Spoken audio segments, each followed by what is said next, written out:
Aleluia. Bom dia, paz do Senhor a todos vocês.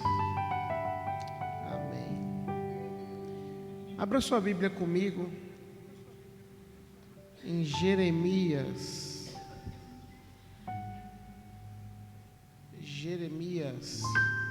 33. A gente vai ler versículo 1, 2 e 3.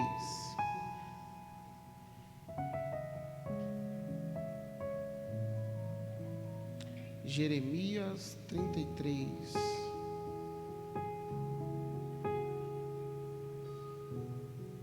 Versículo 1, 2 e 3.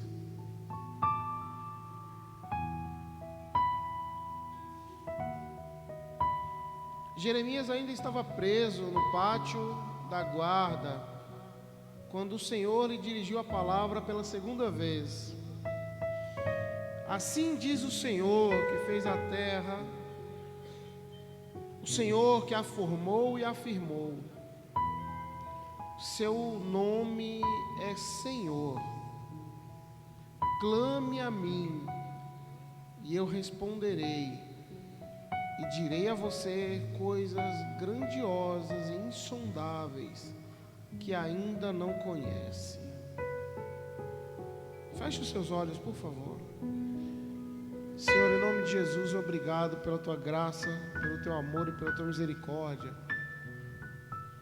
Obrigado porque o Senhor é bom. Seu amor dura para sempre, Pai. Minha oração aqui nessa manhã é a mesma de sempre, quando eu prego a tua palavra, que eu não atrapalhe a tua mensagem, Jesus, mas que eu fale aquilo que a sua igreja precisa ouvir nessa manhã, em nome de Jesus. Amém e graças a Deus. Quem que é do time do frio aí? Levanta a mão para saber. Tem pouca gente, hein? Quem gosta do frio? Gosta mais do frio ou do calor? E eu gosto mais do frio. Eu não gosto muito de chuva. Fica chovendo muito, eu não gosto. Mas o frio, para mim, é muito bom. Hã? Mas aí não é o frio, né, Maria? Uma hora vai doer em todo mundo quando chegar essa época também.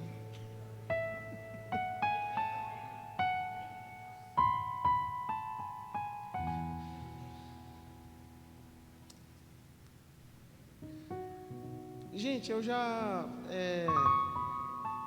se eu não me engano, eu já até ministrei essa passagem de Jeremias. O duro é lembrar se foi aqui ou se foi em outro lugar. Mas eu gostaria de começar esse texto falando algo que eu sempre falo quando eu ministro algum texto do Antigo Testamento. Houve um tempo em Israel em que o reino de Jerusalém, ou de Israel, dividiu-se em dois: reino do norte e reino do sul. O reino do norte tinha como capital Samaria. O reino do sul tinha como capital Jerusalém. O reino do norte era um povo mais humilde, mais pobrinho.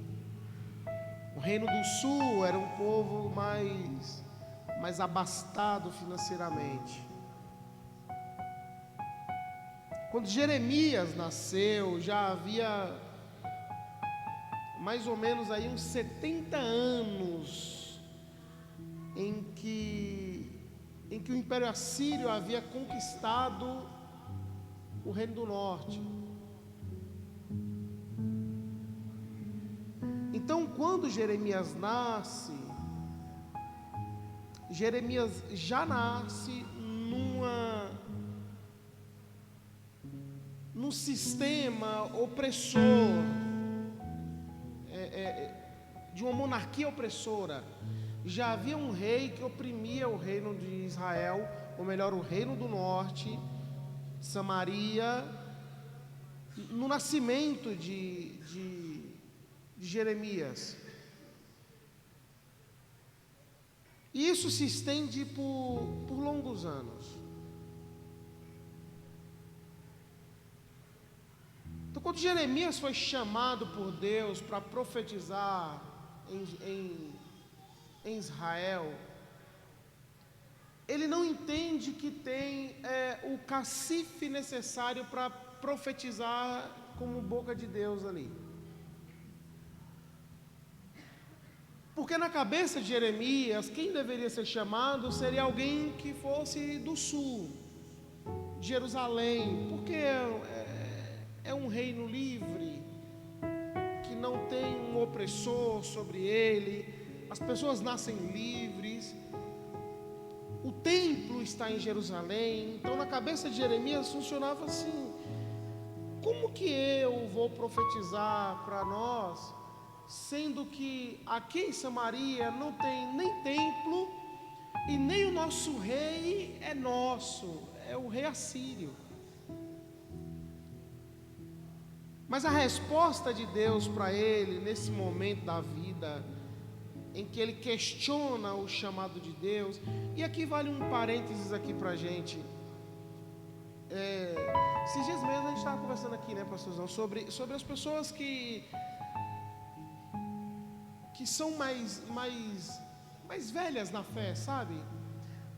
Vou fazer uma coisa, quem tem mais de 5 anos de crente aqui? Deixa eu ver, levanta a mão, olha aí. Quem tem menos de 5 anos de crente? Quase ninguém, não é isso? Só 2. As pessoas que são mais velhas na fé têm uma certa dificuldade em absorver algumas coisas. As pessoas que são mais novas na fé têm mais facilidade de absorver algumas coisas. Um exemplo desse de Jeremias, desse questionamento de Jeremias com o seu chamado, é que ninguém que é chamado por Deus aceita de bate-pronto o chamado. Você não vê, gente, nenhum pastor, nenhum pregador, ou nenhum líder de louvor, quando Deus me chamou, eu fui, não reclamei. Se foi assim, é porque não foi chamado por Deus. Todo mundo que é chamado por Deus questiona, reclama. Sim ou não, pastor?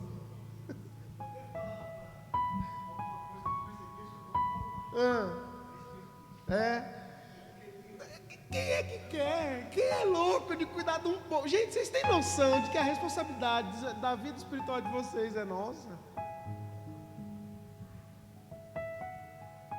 Se a gente prega alguma coisa errada aqui, né, que você vai para o inferno, meu irmão, a culpa é mais minha do que tua.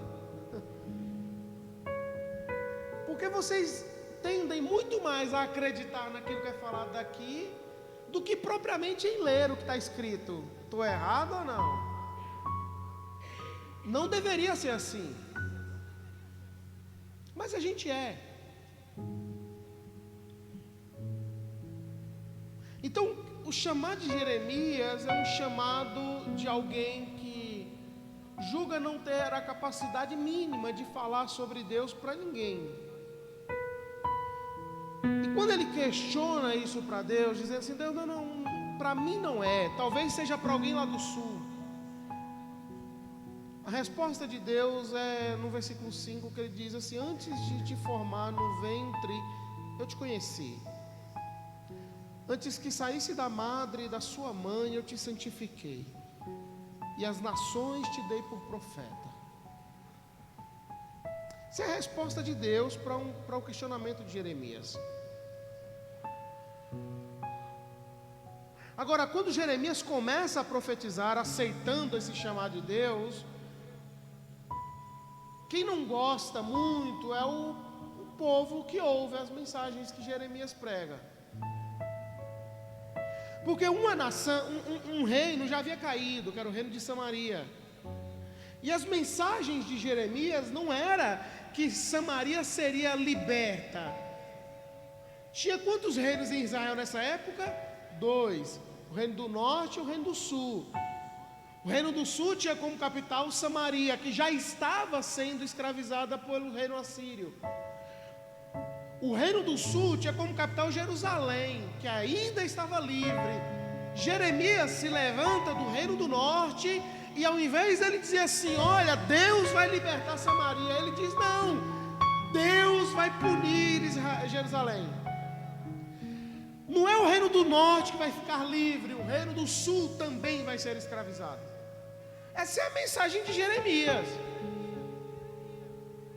A mensagem de Jeremias é uma mensagem difícil de ser pregada. Acho que talvez por isso ele não queria aceitar.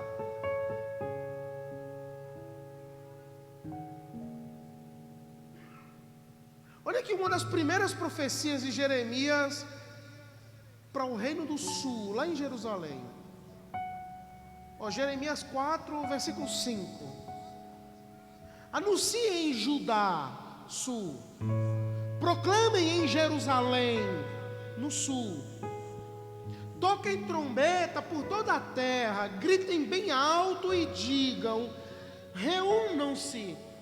Fujamos para as cidades fortificadas, ergam um sinal indicando Sião. Fujam sem demora em busca de abrigo, porque do norte estou trazendo desgraça, uma grande destruição. Imagina para quem está ouvindo a mensagem dessa em casa.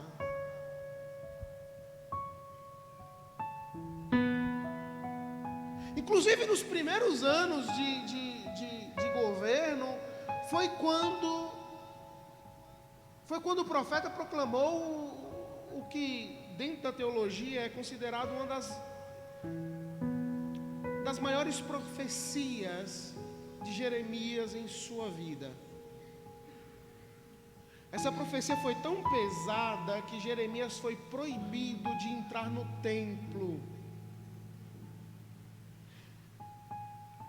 Foi uma mensagem tão dura que ele foi banido de entrar no templo de Deus em Jerusalém.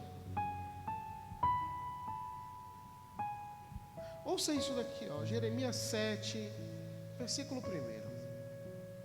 Esta é a mensagem que veio a Jeremias da parte do Senhor. Abre aspas. Fique junto à porta do templo do Senhor e proclame essa mensagem. Ouçam a palavra do Senhor, todos vocês de Judá, que atravessam essas portas para adorar o Senhor. Ele está na porta da igreja, na porta do templo, e ele está dizendo isso. Assim diz o Senhor dos Exércitos, o Deus de Israel: corrijam a sua conduta e as suas ações, e eu os farei habitar neste lugar. Não confiem nas palavras enganosas dos que dizem, este é o templo do Senhor, o templo do Senhor, o templo do Senhor. Mas se vocês realmente corrigirem a sua conduta e as suas ações, e se de fato tratarem uns aos outros com justiça, se não oprimirem o estrangeiro, o órfão e a viúva, e não derramarem sangue inocente neste lugar, e se vocês não seguirem outros deuses para a sua própria ruína, então eu os farei habitar neste lugar, na terra que dei aos seus antepassados desde a antiguidade para sempre. Mas vejam, vocês confiam em palavras enganosas e inúteis.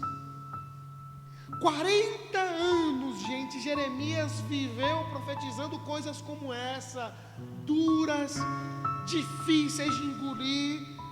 E sabe qual que é o mais difícil de toda a vida profética de Jeremias? É que ele morreu sem ver nenhuma de suas profecias se cumprir. Nenhuma das profecias que Jeremias falou aconteceu enquanto ele estava vivo. 40 anos profetizando coisas assim. E mesmo assim, ouvia uma piadinha ou outra.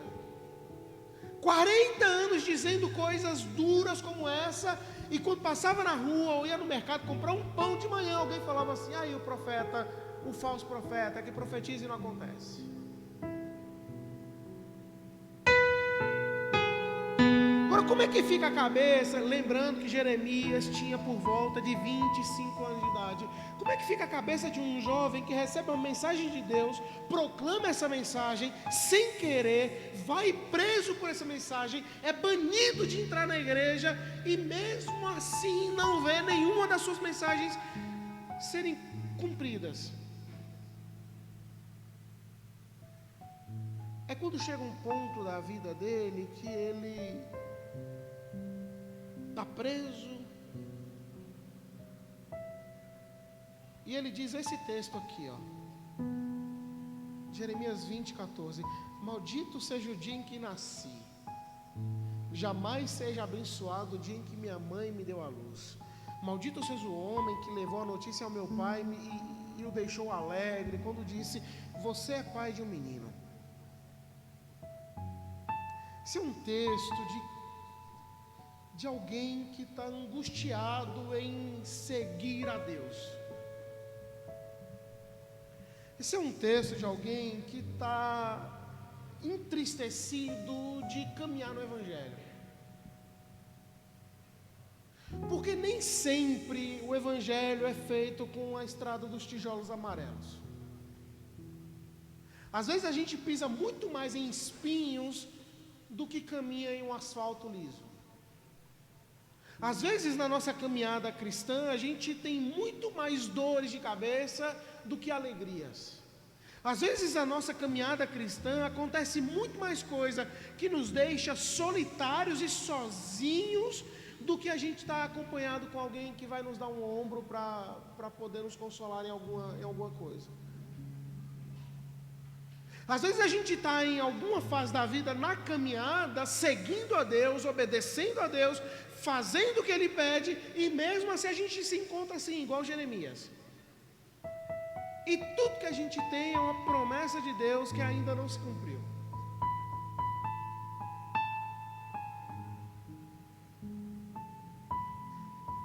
Quer ver uma coisa? Quantos de vocês já receberam uma profecia que ainda nem aconteceu? Levanta a mão para eu saber se alguém já.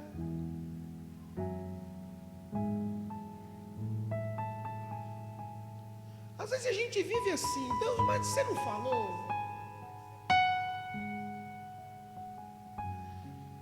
E a gente continua na caminhada, porque a gente sabe que é o melhor caminho, mas é um caminho duro. A gente entra numa luta divina, porque nós temos uma palavra, mas não condiz com a realidade que a gente vive. A gente tem uma promessa, mas não está de acordo com aquilo que a gente vê. A gente entra numa crise de fé para entender se eu realmente acredito em Deus ou não, porque eu creio em Deus, mas o que Ele me falou não acontece.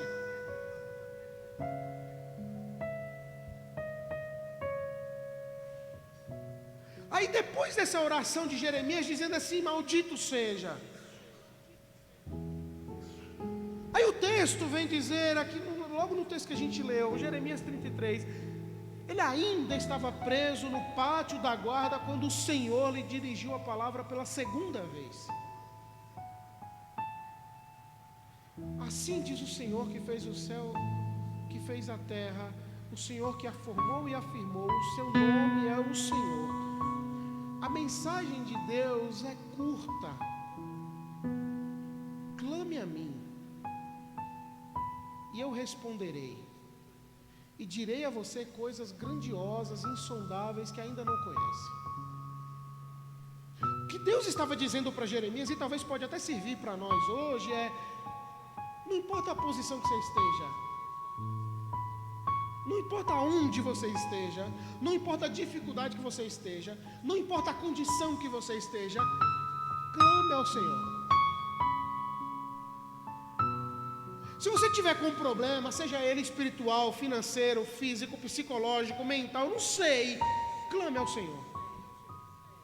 Antes de tomar qualquer atitude na tua vida profissional, na tua vida familiar, na tua vida como um todo, antes de tomar qualquer atitude, clame ao Senhor. O que Deus estava dizendo para Jeremias é assim: Jeremias, eu sei como você está, eu sei aonde você está, eu sei a situação que você está, eu sei as dores que você enfrenta, eu sei a condição física e emocional que você está. Mas a minha resposta para você continua a mesma: clame a mim e eu vou te responder. Se você clamar a mim, Jeremias, eu não estou dizendo aos outros, eu não estou dizendo às pessoas, eu não estou dizendo aos profetas dessa geração, eu não estou dizendo aos sacerdotes do templo, eu estou dizendo, Jeremias, que se você clamar a mim, eu tenho uma resposta para te dar, e eu vou te fazer conhecer coisas grandes e insondáveis que nem você conhece. A luta de Jeremias, gente, era porque ele obedecia a Deus e mesmo assim não vivia aquilo que havia sido profetizado para ele. Mas a resposta de Deus é essa, para Jeremias e para nós. Feche os seus olhos por um minuto, só para você ouvir essa resposta, como se fosse diretamente da boca de Deus. A crise de Jeremias era assim: eu não sei se eu vou conseguir continuar nesse caminho não, Deus, porque eu profetizo e não acontece, eu vivo e não acontece, eu obedeço e não acontece, eu faço o que você pede e não acontece. Eu não sei se vai dar para continuar assim, profetizando e falando do Senhor por aí. A resposta de Deus para Jeremias é a mesma para nós: antes que eu te formasse no ventre, eu já te conhecia. Antes que saísse da madre, eu te formei, te santifiquei e te dei profetas às nações. A mensagem de Deus para nós é: você é escolhido de Deus para anunciar as coisas grandes e insondáveis dele para as pessoas. A resposta de Deus para você nessa manhã é: você é escolhido e escolhida do Senhor para falar do amor dele para quem ainda não ouviu. Em nome de Jesus, a minha inspiração para nós essa manhã é que não importa qual seja a nossa necessidade, clame a Ele e continue falando.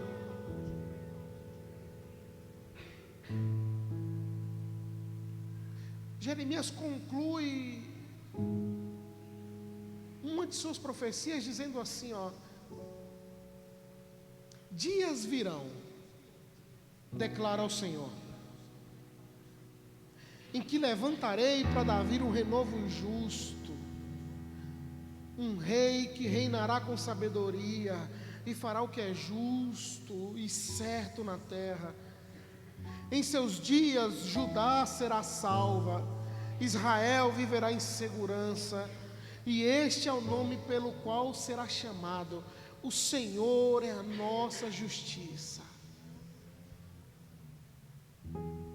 Deixa eu dizer uma coisa para você aqui, A vida cristã nem sempre é a mais fácil possível, mas ainda assim é o melhor caminho que a gente pode seguir.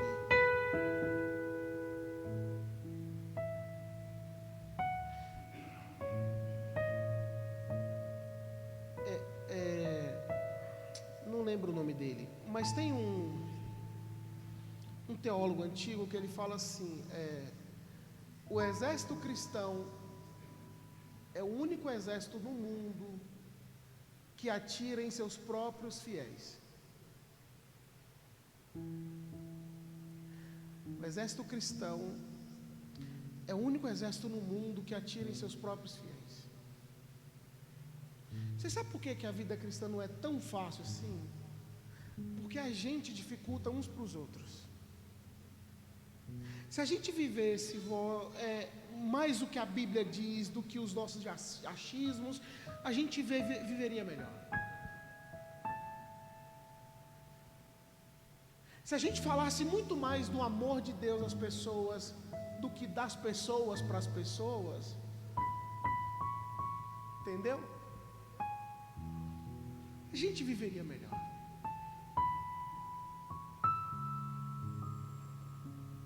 Até não parece, né? Mas é um culto de inspiração, gente.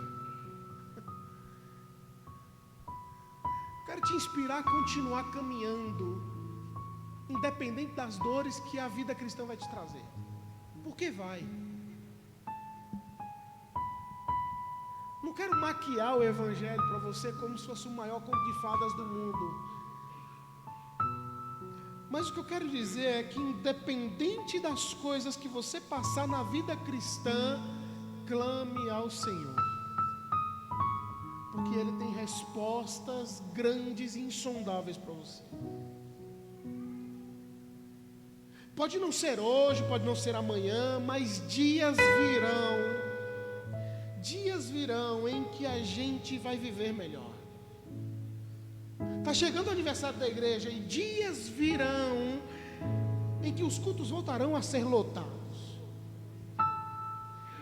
Dias virão em que milagres voltarão a acontecer.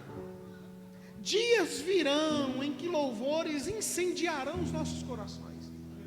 Dias virão em que pessoas testemunharão aquilo que Deus fez na vida delas. Dias virão em que pessoas subirão aqui e vão dizer assim como a Carla, assim, ó, eu estava depressiva, mas o Senhor me livrou.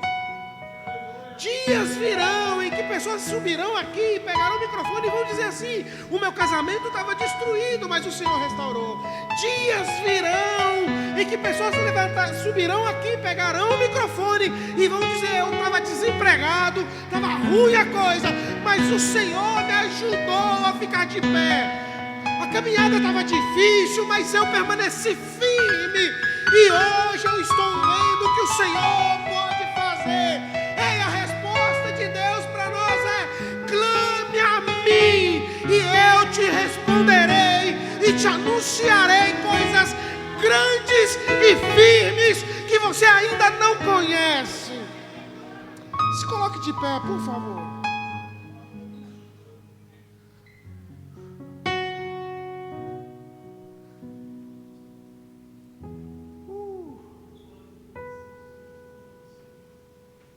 Dias virão em que as profecias sobre você se cumprirão.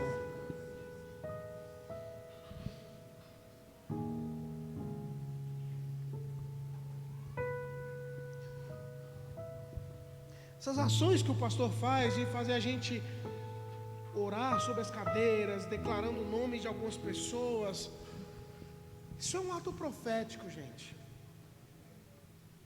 Talvez você nem veja, talvez você morra e não veja teu filho ser fiel na igreja, mas a tua declaração profética permanecerá viva.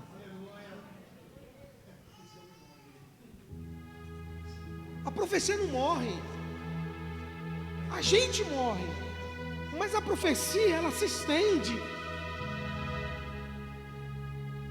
Escrevi uma coisa, Elias e Eliseu. Não sei se vocês já leram a história deles dois. Eliseu pediu para Elias assim, eu quero dupla porção daquilo que você tem. Eu quero tudo em dobro. Então fatalmente até os milagres de Eliseu seriam em dobro.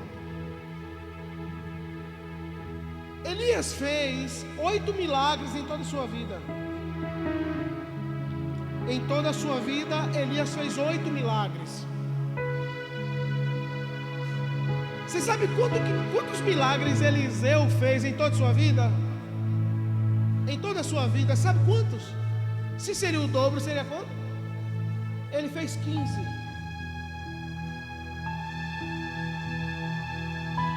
Eliseu morreu, foi enterrado.